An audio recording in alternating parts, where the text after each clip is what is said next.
우리가 성경을 읽다가 보면 모든 물건, 모든 자연, 모든 것들의 시작이 나와 있어요. 기원이 나와 있습니다.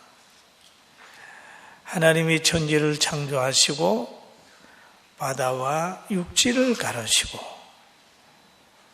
또 하늘과 땅을 나누시고 밤과 낮을 구별하시고 모든 것을 다 하나님의 계획 속에서 주권 속에서 움직여진다는 것을 느끼게 됩니다.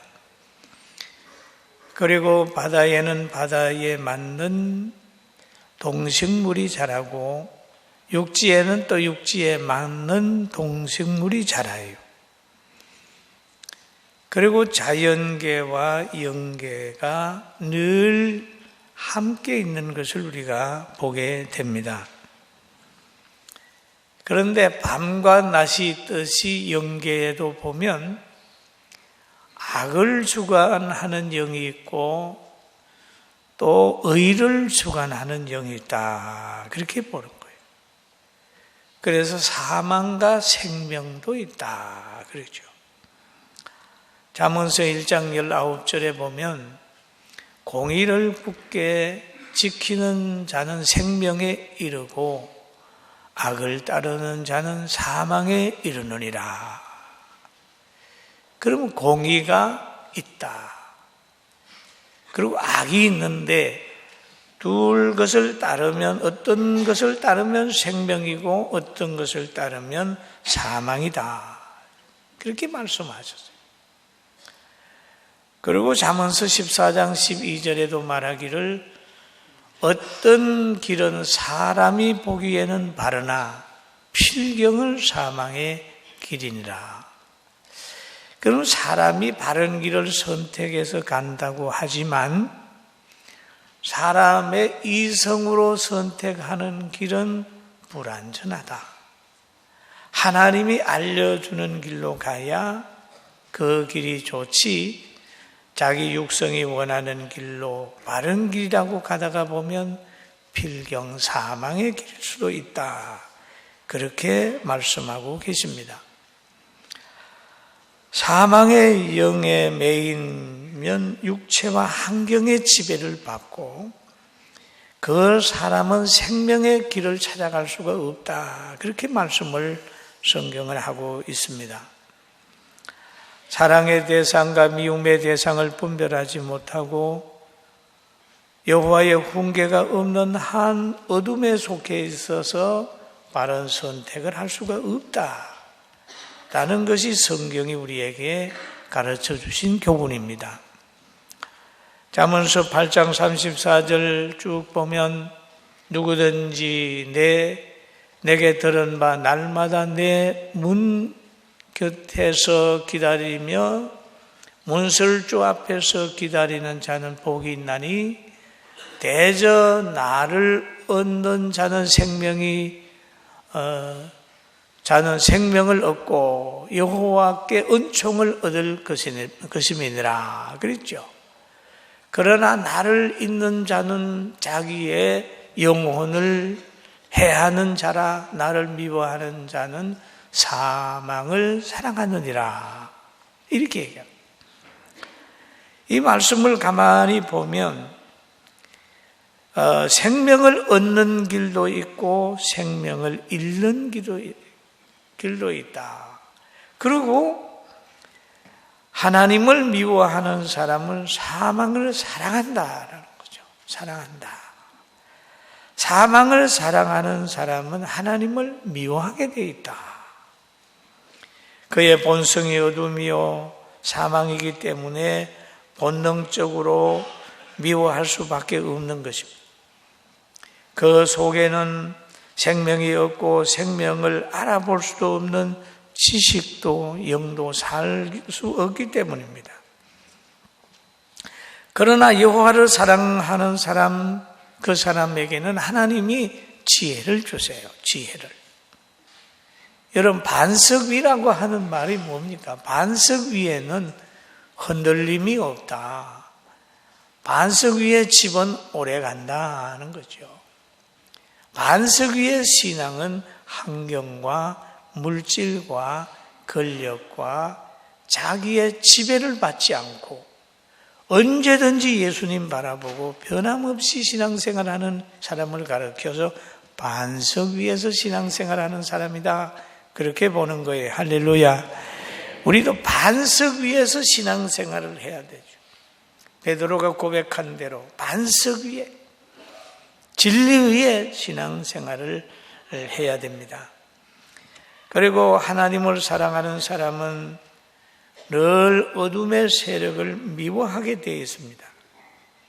그리고 하나님은 자기가 사랑하는 사람에게는 신비스러운 세계를 알려주는 거예요.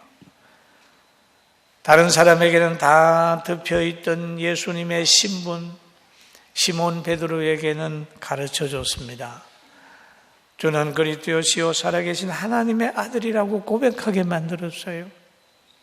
그러니 예수님이 그 말을 들은 다음에 혈육이 아니라 하늘에 계신 하나님께서 너에게 그런 고백을 할 수 있도록 은혜를 주셨다라고 하면서 주님이 예수님을 복 있는 사람이라고 말했습니다. 여러분이 예수 그리스도를 주로 고백한다고 하면 여러분들도 다 우리 모두가 복받은 사람이에요. 할렐루야. 그런데 지금부터 약 2000년 전, 2010년쯤 된 것 같은데 그 전에 시몬이라고 하는 사람이 살았습니다. 그 사람은 의로운 사람이고 그 사람은 경건한 사람이었습니다. 항상 성령의 감동을 받는 사람이었어요. 그는 늘 성전에서 기도하는 사람이었습니다.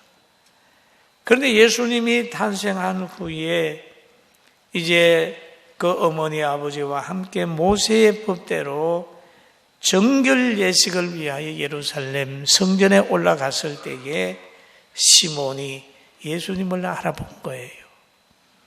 거기에 많은 사람들을 예수님 못 알아봤어요. 그런데 시몬은 알아봤어요. 그래서 누가복음 2장 28절에 시몬이 이렇게 기뻐하고 있습니다. 시몬이 아기를 안고 하나님께 찬송하여 이르되 주제여 이제는 말씀하신 대로 종을 편안히 놓아 주시는도다. 내 눈이 주의 구원을 보았사오니 이제 만민 앞에 예비하신 것이요 이방을 비추는 빛이요 주의 백성 이스라엘의 영광이니라 하니 영광이다. 시몬의 눈에는 그리스도가 보인 거예요. 성령의 역사가 있을 때 그리스도가 믿어지고 보여지고 그 가치를 알 수가 있는 거죠. 여러분, 과거나 현재나 미래나 간에 하나님에 속한 사람, 천국에 갈 사람에게는 하나님이 미리 될 일을 보여주시고 분별력을 준다는 사실을 믿게 되기를 주님의 이름으로 축원합니다. 시몬이 그렇게 알았어요. 참, 얼마나 귀한지 몰라요. 그리고 시몬이 그런 말을 하잖아요. 시몬이 예수님을 예루살렘의 성전에 만나서 그의 어머니 마리아에게 예수님의 사역에 대해서 말을 합니다. 예수님의 신분에 대해서 천사들이 말한 일이 있잖아요. 마리아에게 하나님의 아들이다. 그리고 이 예수님은 모든 백성의 택한 백성의 죄를 구원하기 위하여 이 땅에 오신다는 거 알려주었다면 오늘 이 마리아에게 시몬이 주님에 대해서 말씀한 거예요. 누가복음 2장에 보면 그런 말씀이 있죠. 보라, 이는 이스라엘 중 많은 사람을 패하거나 흥하게 하며 비방을 받는 표적되기 위하여 세움을 받았고 또 칼이 너의 마음을 찌르듯 하리니 이는 여러 사람의 마음의 생각을 드러내려 함이니라 하더라. 여러분, 예수님은 패하게도 하시고 흥하게도 하시고, 그 두 가지 사역이다. 그리고 예수님은 많은 사람에게 비방을 받았어요. 어떻게 받았나요? 엄청나게 비방받았어요. 십자가 지기까지 멸시천대받고 침뱉음을 당하고 그랬습니다. 그리고 주님의 말씀은 칼 같아서 마음을 찔른다. 꿰뚫러 찌른다. 히브리서 기자는 하나님의 말씀을 이렇게 평가를 하고 있어요. 하나님의 말씀은 살아있고 활력이 있어 좌우의 날쌘 어떤 검보다 예리하여 홍과 영과 및 간절과 골수를 찔러 쪼개기까지 하며 또 마음과 생각과 뜻을 판단하시나니 라고 얘기를 하죠. 주님의 말씀, 그 말씀 한마디는 병마도 물러가고 귀신도 쫓겨가고, 무화과 나무가에 가서 열매를 찾았을 때 없으니까 주님이 한마디 했더니 무화과 나무가 뿌리채 말라버려요. 그러면 주님은, 내 말씀은 회복시키기도 하고 때로는 악인을 파멸시키기도 하는 거예요. 이게 하나님의 말씀의 능력입니다. 할렐루야. 아멘. 여러분, 설교 듣다가 자기한테 한다고 가슴에 콱 찔릴 때가 있죠. 저건 나들으라고 하는 소리야. 그 사람은 은혜 받는 사람이에요. 할렐루야. 따라합시다. 나들으라고 하는 소리로 느끼면 은혜 받는 거다. 아멘. 콱 찔리는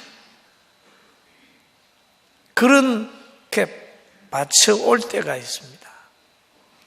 사랑하는 성도 여러분 가정이 복음화되기를 소원합니까?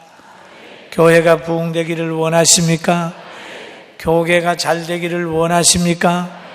전쟁이 없는 나라가 되기를 원하십니까? 우리는 성령의 사람으로 살아야 돼요. 패역한 세상의 지식은 늘 시기 질투가 있습니다. 그리고 물질과 근력과 학연과 지연과 혈연이 지배하는 것이 세상이에요. 진리 중심이 아닙니다. 그래서 하나님은 아브라함을 믿음의 조상 삼으시기 위하여 그렇게 사랑하는 본토 친척 아비집을 떠나라 얘기를 하고 있어요. 그리고 하나님이 또 요셉을 애굽의 총리 만들기 위하여 때로는 집에서 형제들에게 배신당하게 만들었어요. 여러분, 하나님을 사랑하는 자 그 뜻대로 부름을 입은 자들에게는 지금 실패하고 쫓겨다니고 좌절하고 고통 속에 있다 할지라도 신앙만 안 내려가면 분명히 그 가는 최종의 종착역은 기쁨과 승리의 자리라는 사실을 믿게 되길 주의 이름으로 축원합니다. 축원합니다. 축원합니다. 신경 쓸 거 없어요. 잘 견디면 돼요. 잘 견디면 돼요. 성경에 보면 그 하나님의 손에 붙들려서 정치하는 사람이 있어요. 다윗과 같은 분이에요. 늘 하나님 중심이었어요. 그런데 그 구약에 나오는 그 기드온의 아들들, 그들이 왕이 될 때에 보면은 하나님을 의지하지 않고 혈육을 의지했어요. 혈육을 의지해가지고 근력을 잡은 결과 자신과 혈육을 다 망하게 만들어버렸어요. 그 사사기 9장 1절 2절에 보니까 여러분 같이 한번 봅니다. 여룻바알의 아들 아비멜렉이 세겜에 가서 그의 어머니의 형제들에게 이르되 그들과 외조부의 집에 온 가족에 말하여 이르되 청하노니 너희는 세겜의 모든 사람들의 길에 말하라. 여룻바알의 아들 70명이 다 너희를 다스림과 한 사람이 너희를 다스림이 어느 것이 너희에게 나은 또 나는 너희와 골육임을 기억하라 하니라. 그러니까 자기가 왕이 되고 나니까 상대를 비난을 하면서 나는 너의 골육이니 나를 미워 달라고 얘기를 해요. 기억해 달라고 얘기를 합니다. 그래서 그 사람이 그렇게 방법을 써서 권력을 잡은 후에 사사기 9장 5절 한번 읽어봅니다. 오보라에 있는 그의 아버지 집으로 가서 여롯바알의 아들 곧 자기의 형제 70명을 바위 위에서 죽였으되 다만 여롯바알의 막내 아들 요담은 스스로 숨겼으므로 남았다. 그러죠. 그러니까 하나님이 주는 것을 가지고 있으면 하나님의 정신으로 사랑하고 평화를 이루고 그렇게 나가지만은 세속적인 방법으로 얻게 되면은 정적을 죽이는 데 활용을 한다는 거죠. 이 나라마다 가만히 한번 보세요. 권력 놓고 고모부도 죽이고 뭐도 죽이고 막 죽이잖아요. 이 세상의 권력의 하나의 모습이. 사랑하는 성도 여러분, 우리는 세상에 빠지지 말고 하나님의 손에 강하게 붙들려 삽시다. 할렐루야. 그리고 우리가 보면은 저 북한을 보면은 사상병에 걸려가지고 기독교인들을 박해를 했는데 14년째 전 세계 1등을 했다는 거예요. 경제나 좀 1등을 하면 마음이나 놓이는데, 의인을 죽이는데 1등을 했다면 다음엔 무슨 벌을 받을까요? 그리고 또 잘못된 이들은 여성 인권을 밟고 테러하고 아름다운 문화유산을 막 파괴시키는 그런 사람들도 있잖아요. 이 다 세속적인 악령에 붙들려서 그런 짓을 하는 거예요. 그러나 성령의 사람은 기도에 힘쓰고 주 안에서 행복하게 삽니다. 할렐루야. 그런데 이 성령의 사람은 지식의 공급처가 다른 거예요. 오늘 사도행전 2장 42절 한번 읽어볼까요? 그들은 뭐의 가르침을 받아요? 사도들의 가르침을 받아. 랍비들의 가르침을 받고 제사장의 가르침을 받고 무슨 가르침을 받는 게 아니라 예수님과 함께 다닌 사람들, 그리고 오순절 마가의 다락방에서 성령을 체험한 사도들, 이 사도들에게 가르침을 받는 거예요. 하나님의 영에 감동된 사람에게 가르침을 받는 거예요. 사랑의 동기, 화평의 동기, 희락의 동기에서 주는 진리를 배우는 거예요. 그 안에서 서로 교제하고 떡을 떼며 오로지 기도하기를 힘썼다. 그랬어요. 사도들의 가르침이 뭘까요? 사도들의 가르침은요, 부부간에 사랑하는 겁니다. 할렐루야. 뭐 대단한 거 뭐 있나요? 사도들 가르침 한번 가만히 보세요. 야고보 사도들의 가르침도 보고 바울 사도의 가르침도 보세요. 그 가르침 속에 그러지, 항상 기뻐하라, 쉬지 말고 기도하라, 범사에 감사하라. 그 다음에 그러잖아요. 내 부모를 주 안에서 순종하라. 또 내 부모를 공경하라. 이것이 약속 있는 첫 계명이니 내가 땅에서 잘되고 장수하리라. 사도들 가르침이에요. 이웃을 내 몸과 같이 사랑하라. 남편을 존중하고 남편 아내를 사랑하라. 이 사도들의 가르침을 받는 거예요. 이 사도들의 가르침을 받으니까 서로 존중하게 되고 이웃에게 내 몸과 같이 사랑하게 되고 기뻐하고 기도하게 되니까 늘 행복해지는 거죠. 그리고 떡을 나누면서 떡을 떼고 하나님과의 관계 유지하기 위해서 항상 기도하고 그런 거예요. 여러분, 기도하면서 주 안에서 참 평안을 가집시다. 아멘. 그리고 여러분, 이 기도하는 거는 현재도 변화가 있어요. 암병도 치료되고 여러 가지 병도 많이 치료되고 이성을 넘는 사랑을 할 수 있어요. 원수를 사랑할 수 있고 견딜 수 없는 환경을 견딜 수 있는 그런 능력을 믿는 사람이 다 가질 수가 있어요. 그 능력을 꼭 가지게 되기를 주님의 이름으로 축원합니다. 그래서 오늘 성경을 가만히 보면 그러잖아요. 믿는 사람이 다 함께 있어 모든 물건을 서로 통용하고 제 재산과 소유를 팔아 각 사람의 필요에 따라 나누어주며 날마다 마음을 같이하여 성전에 모이기를 힘쓰고 집에서 떡을 떼며 기쁨과 순전한 마음으로 음식을 먹는다라고 얘기를 합니다. 마음을 같이하여 모이기를 힘써라. 교회에 모이는데 힘써요.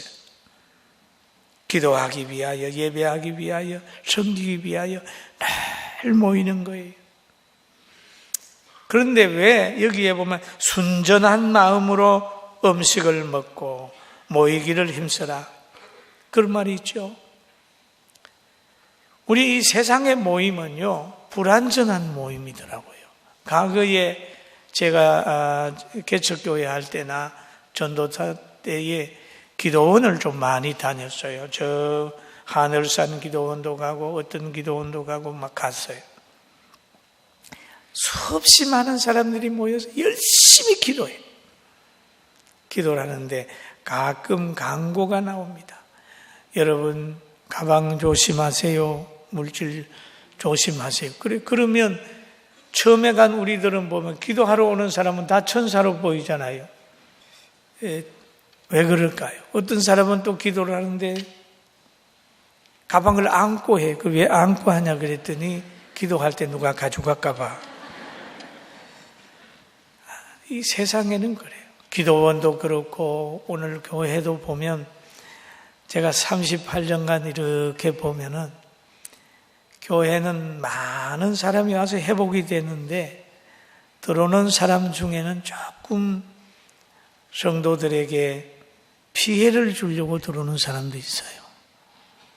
이단에 빠진 사람도 있지만 좀 많은 사람하고 좀 사귀어서 경제적인 유익을 좀 얻으려고 오는 사람도 있고 또 그 개하려고 하는 사람이 있어요. 개. 그래가지고 막 깨지고 그러더라고요. 그러나 그런 사람들도 많이만 오면 좋아요. 왜? 듣고 회개하니까 할렐루야. 나 그거 많이 깨달았어요. 많이 깨달았어요. 그래서 교회에서는 서로 보증서거나 교회에서 향후회 하지 말고요. 교회에서 돈거래 하지 마세요. 시험 듭니다. 항상 하나님 높이고 예배드리고 순전한 마음으로 잘 하나님을 섬기면 모두가 다 행복해진다는 사실을 기억하게 되길 주의 이름으로 축원합니다. 그리고 하나님을 찬미하니 온 백성에게 칭송을 받았다. 같이 한번 읽어봅니다. 시작.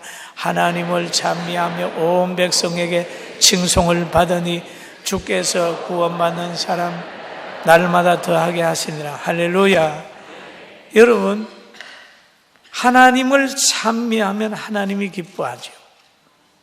그리고 백성에게 칭송을 받는다는 말은 사람은 사람을 볼 때 윤리와 도덕을 봅니다. 윤리와 도덕과 인간성을 보는 거거든요.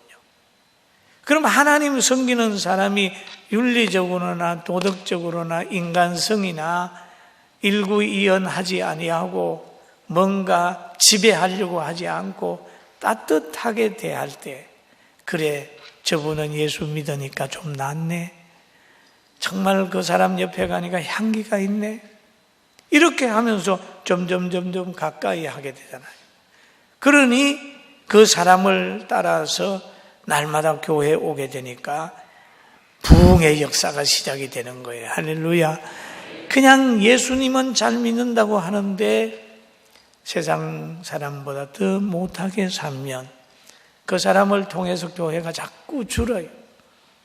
과거에 어느 분이 그런 얘기를 했어요. 목사님, 전 교회 안 갑니다. 안 가시는 거예요? 못 가는 거예요? 물었더니 안 간다는 거예요. 그러면 제가 그러죠. 안 가면 누구 손해께 물어보면 아무것도 안 해요. 여러분, 교회 안 나오면 교회가 손해인 것 같죠? 하나님은 손해보지 않아요. 본인이 구원에서 제외되면 천추의 한을 남기는 자기 고통이에요. 옆에서 떠밀어서 오지 말라고 불공을 들이도 여러분은 교회에 나와야 돼요. 믿습니까? 믿습니까? 나와야 돼요. 끝까지 나와야 돼요. 축원합니다. 할렐루야. 성령의 사람은 하나님과 사람에게 인정을 받는 거죠. 그 결과는 구원받는 사람이 날마다 더하게 되고, 성령의 사람의 열매는 뭡니까? 전도의 열매를 맺고 사랑의 열매를 맺어야 돼요. 그리고 많은 사람에게 복음을 전하지 않으면, 복음을 들어야 될 사람에게 전하지 않으면 그 사람은 자기 죄로 죽어가거니와 나중에 핏값을 그에게서 찾는다는 말이 있어요. 그 말씀을 읽을 때마다 저는 막 가슴이 조여오는 것 같아요. 사랑하는 성도 여러분, 성령을 받아서 진리와 성령에 맞는 삶을 살아서 영육간에 꼭 성공하시길 주의 이름으로 축원합니다.